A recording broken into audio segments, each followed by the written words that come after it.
আসসালামু আলাইকুম। আপনারা সবাই কেমন আছেন? আমি যে আপনাদের সামনে একটা ম্যাজিক দেখানোর জন্য আসলাম।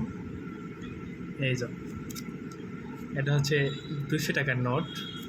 আমি যে ২০০ টাকার নোটকে ১,০০০ টাকার নোট করব ম্যাজিক করে।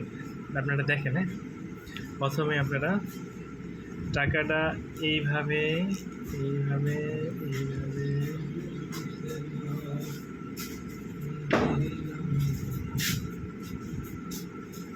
এইভাবে পেঁচাবেন। পেঁচানোর পরে এটা আবার মধ্যে দিয়ে ভাঁজ করবেন। ভাঁজ কইরা তারপর টাকাটা এই যে দেখছেন না, এই জায়গায় রাখবেন। এই রাখলাম কিন্তু